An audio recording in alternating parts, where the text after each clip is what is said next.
Welcome. This is Back to the Bins. I'm your host, Mr. B. Thank you so much for joining me today. If you've been here before, thanks so much for coming back, and if you're new here, thanks so much for stopping by. This is a comic book collecting channel, and I'm a comic collector. These Sunday videos are intended to showcase the books I picked up this past week at my local comic shop. I've got a pull list, so I'm pretty familiar with what's happening in comics today. I love digging through the dollar bins, and I love digging through the back issue bins. And if you're like me, currently you're experiencing some distribution issues with some of your Marvel and independent comics. So to circumvent that, this week I'm going to show you some books I picked up back in October at the Winnipeg Comic Con. This is part 2 of that particular adventure. So, if that sounds interesting to you and you'd like to join me on my journey back to the bins, why don't you take a look over there and I'll show you what I picked up. Alright, and like I said, these are the books I picked up this past week at my local comic shop, 204 Comics in Winnipeg. And as per usual, we start in alphabetical order, and that takes us to Action Comics. That's right, this is Action Comics number 1080. This is a Clayton Henry A cover. I just love this because it's not every day you see this type of annihilation of Superman, especially on a cover. I'm here for it, a beautiful A cover. I don't know how much Clayton Henry I actually have, but if this is indicative of the rest of his work, I'm a fan. I think this is an absolutely awesome cover. And potential for cover of the year, maybe? I don't know. I like it. Pretty cool. And in keeping with DC, and of course it is the holidays, so once again we have Batman, Santa Claus, Silent Night Returns, number 4. This is a Riccardo Federici cardstock variant. I love it. This looks fantastic. Ominous figure in the background. Santa ready to go on reindeer. This is just perfect. Fun series last year. Still haven't read any of this year. And like, Christmas is what? A few days away, folks? Yeah, I know. I need to get on this. Luckily, I've got some holidays still. I'm off for another week. So I should probably get this read because I really enjoyed that first one. Let me know if you picked this up over the holidays. Ooh, and again, staying with DC, here we have Batman, Superman, World's Finest, number 34. This is the Yannick Paquette cardstock variant. So Action Comics, as well as World's Finest, I have just been buying for their beautiful covers. As a cover collector, DC has really been upping their game in the last half of this year. Probably throughout the year, actually. I really love this. You got, Batman and Superman, both sides of that justice spectrum. I like that. Pretty cool. Oh boy, more DC. Here we go.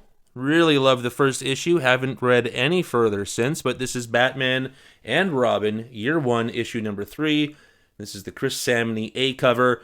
Like I said, super fun book. I love Chris Samney as an artist. I think this is a fun cover. Old-timey feel to some degree, and the book was super good. The art is fantastic on the inside. I really do recommend this. And maybe people would say it's not the best place to start off. It's Batman and Robin Year 1. Seems like it is the right place to start. Certainly not part of, I would imagine, I'm only imagining that it's not part of the more larger story of Batman and Robin, but maybe it's shoehorning its way in there. I'm not entirely sure, but really love it for what it is so far. Oh man, more DC, and again, just a cover buy. Been doing these Catwoman covers for the last year, probably, give or take. This is Catwoman number 71, the Frank Cho cardstock variant.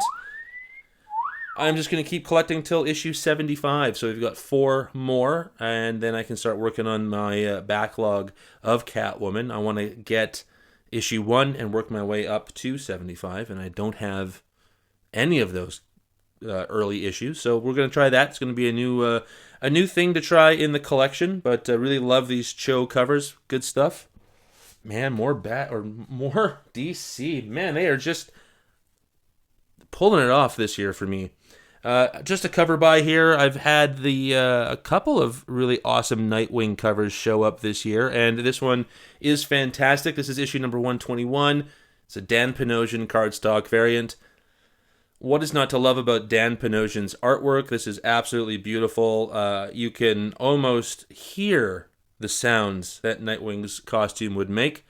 I love this art style. I'm a sucker for a portrait. I'm a sucker for some negative space as well. So really, this really checks off a lot of boxes. Now, if only I was reading Nightwing to tell you whether or not it was an all-around great comic, I don't know. Let me know if you're reading it. Be curious to see if it's any good. And more DC. Hi, here we go. This is DC, The Question, All Along the Watchtower, issue number 2. This is the Jorge Fornes cardstock variant. I thought this is a beautiful looking cover. Really like the look of this. Super awesome. Have yet to read issue 1. I am very behind, and the holidays are going to hopefully make up for most of that. So I'll get there yet. I really do love The Question, at least in terms of what I know about The Question. I have yet to read anything about The Question. So I'll actually let you know if this is a really good starting point if you're curious. But I really love that cover, and the character itself is classic, obviously. Okay, then here we got another cover by, and this is the first I've had of a Transformers book. This is Transformers number 1, the 10th printing. This is a David Nakayama cover, of course, and I am not a huge Transformers fan. I think it's cool, but I never really got into it. Even when the crossover happened with G.I. Joe, I still didn't care all that much. But this is a beautiful cover. I think Nakayama's always doing great covers. And, I mean, Optimus Prime is just an absolute classic character, and I think David Nakayama really knocks it out of the park on this one. Super cool cover. Definite candidate for cover of the year. Even though this is a fresh book, I think this cover is timeless. Unbelievable. Super cool. And that is everything for this week because, of course, we've been having these distribution issues. I don't know if you're experiencing it to the same degree that I am, but my comic shop is 2 weeks behind on Marvel and independent books, so it's been a real disappointment because there's a lot of good books and a lot of great covers I would have loved to have showcased to show you, which we will eventually. But in order to just keep making some content today, I am going to now show you part 2 of the books I picked up at the Winnipeg Comic Con back in October. And as a matter of fact, this bulk of books that I got, I think it's 20 books, and then a few more that I picked up at the end of the con, these were all given to me by my pal 3D Printed Project, who I went to Comic Con with. He had never been to a Comic Con, and I took him along, and we toured the place, and then I just ditched him and started looking for comics. He was looking for 3D print stuff. I would seriously recommend checking out his channel. It's an educational channel talking to you about 3D printing. I really didn't know much about it until he started making this content, and I really love his content because I know him. But he's also funny. I love his humor. I love what he throws in there. Check it out, 3D Printed Project. And Artie, thank you so much for these books. It was a very nice surprise to get these books from you. And so now, here in alphabetical order, as per usual, is the second part of the books that I got at Winnipeg Comic Con 2024. And we start with The Avengers, number 341. This is actually a run I'm collecting, so it was nice to get this. This is from September of 1991. It's a Ron Lim cover. This is the first appearance of Animus, or Hate Monger 2. It's also the first appearance of Leonard Krasuski. So a couple of firsts and a great cover from the 90s. 30th anniversary here of the Fantastic Four. I love everything about it. New Warriors. You got Night Thrasher right there. There's a lot of great stuff. Speedball. A lot of cool stuff. Captain America, Falcon on the cover. Pretty nice score. And I think that he got 20 books for $10, I think. So ignore the $4 sticker. That's not what this was purchased for. Here's something I never would have thought about getting. It's cool to see this. This is Batman Legends of the Dark Knight. This is issue number 1 from October of 1989. They call this the Lime cover. So again, an early variant, I suppose, to some degree. This is the first appearance of Thomas Woodley, Dennis O'Neil doing the writing, and I don't know, it's the first new solo Batman book since 1940. I'll page through that. I'm curious. I wonder what that's all about. Oh yeah, then I got this, which is really cool. As a Captain America fan, it was great to see this in that collection. This is Captain America number 35 from February of 2008. That's a Steve Epting cover. Ed Brubaker doing the writing. I don't know. I've never read any of this run. Is this a good run? Is this Ed Brubaker run a good run? Yes or no? It's a fantastic cover. If I would have seen this would have been something that would have charmed me, I think, and I probably would have come home with it. So super cool to get this. I love Captain America. I love great covers. So this probably will check off all of the boxes. This is a cool one as well. Neat to see this in there as somebody who loves the Fantastic Four, especially Fantastic Four from the 60s and 70s. This was a cool little surprise. This is Fantastic Four number 112 from April of 1971, the famous John Buscema cover, but this is the True Believers number 1 version of it. So this is a reprint, obviously, from July of 2018, and I love this. I love the fact that it's got all of the telltale signs of that original cover, but just in a new format, I guess, new book. Looking forward to paging through this. I'm sure the art style will be the same. There'll be some great Kirby stuff, so that is super cool. Then we also got this, which again, I have a Spawn book. I've just recently got Spawn issue number 350, but he's not really my thing. But this was Gunslinger Spawn number 5 from February of 2022. It's a Brett Booth cover. Obviously, Todd McFarlane doing the writing here. And so I'd never read that issue 350 for Spawn. And I don't know. I've heard good things about the Gunslinger series for Spawn. So maybe I'll page through this as well, see what it's all about. At least check out the art. Pretty fun cover. Very busy. I like that a lot. And again, this didn't cost me anything. It was a gift and a nice memory. So it's super cool just to have all of this great diversity in this particular stack of books. Heading back over to DC, first time here as well. Never had a Harley Quinn book. This is, yes, Harley Quinn number 26 from March of 2016. An Amanda Connor cover. This is the first appearance of Red Tool, or Wayne Wilkins. So that's cool, first appearance. I really liked Harley Quinn when she was in the first little run of the most recent Birds of Prey. That was fun. I kind of liked her character. I haven't read anything about her since, or anything that she's been in before, any of that, so I couldn't really tell you whether or not I truly like Harley Quinn. But again, she's pretty iconic at this point in terms of modern characters, so I like that.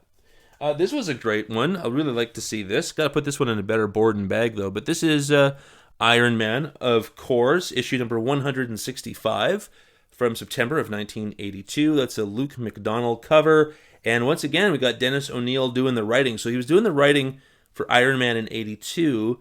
And where was that? That was, Batman Legends of the Dark Knight. So that happened 7 years later. Pretty cool. Neat to see the trajectory of a writer, and I think that's a fantastic cover. Once again, as a cover collector, I really like that. I probably would have been compelled to take a look at that one in the bins. Back over to DC. This is something I thought was kind of cool as a variant cover. This is Justice League number 59 from March of 2021. It is a Liam Sharp black and white Snyder cut cover. Don't think I've ever seen the Justice League movie, let alone the Snyder cut, because isn't that like ultra long? Yeah, we can talk about my movie preferences at a later date, but I never saw the film. But again, super cool. I love a good variant cover, so this is neat. Don't have very many black and white covers either, so pretty cool there as well. And there's Batman on the cover.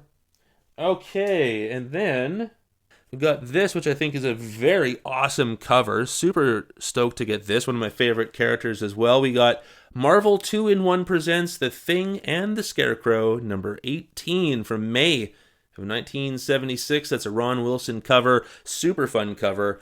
You know I love Ben Grimm. I love this. I love, whoever that is. I don't even know. Does it say anywhere? I don't know who that guy is, but it looks like he's just a weird version of the Human Torch, but I'm sure he's not. I didn't even know that there was a Scarecrow in the Marvel world, but cool. I'll page through that one. Got a bit of, somebody's been chewing on that there, but otherwise, I think it looks really good. I love this. Super cool. Nice 70s book. Sticking with Marvel, once again, this is from that 20 books for $10 or whatever it was from my good pal Arthur, and 3D printed project. But anyway, we end this little stack off with The Punisher Warzone, issue number 2 from February of 1992. And that's a John Romita Jr. cover. Now, that's way better than any cover he's done in the last X amount of years. And did you see that he's back on Amazing Spider-Man? Amazing Spider-Man is starting over again, starting at 1, and Romita Jr. is going to be doing the interiors. At least that's what it looked like. Who knows? All right, so that was the stack that I got from Arthur. And then at the end of Comic Con 2024, Winnipeg Comic Con, I picked up a couple of very nice variant covers. And so we're going to start that off right now with this. This is... Actually, I'm going to go in order, so just give me a second. Okay, so then we got Amazing Spider-Man. Look at this awesome Virgin variant. Amazing Spider-Man, issue number 19 from February of 2023. It's a David Nakayama Virgin variant. This is a retailer exclusive. There was I guess a group of comic sellers who buy and sell hard to find or one-off kind of variant covers. And I don't see too many variant covers like this around because Winnipeg's just not that kind of market, at least not from what I can tell right now. But these guys are buying these, and I love this. I love Spider-Gwen, love David Nakayama, I love the colors, I love the Virgin aspect of the whole book. Super stoked to add this to the collection. As a cover collector, you know I gotta love this.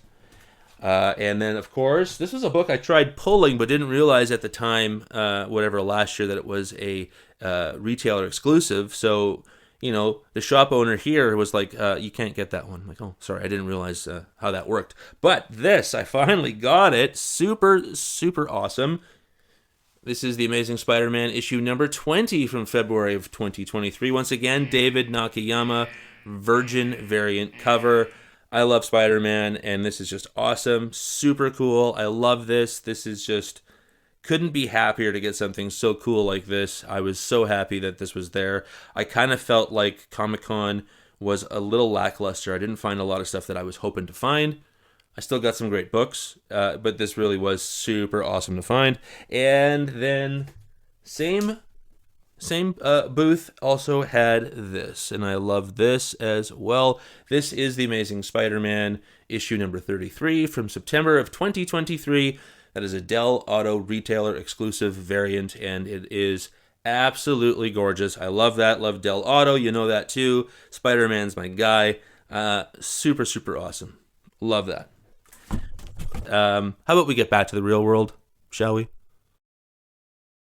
Well, that was a great stack of books. Hopefully you enjoyed what you saw, and if you did, why don't you like, comment, and subscribe? It really helps to build the channel, and I'd love to develop a community of people who just really love comics. Thank you so much for watching today. Thank you so much for watching all year long. I hope that you have a great, happy Christmas and a wonderful New Year. And of course, we'll see you next year. And until then, remember, comics are good.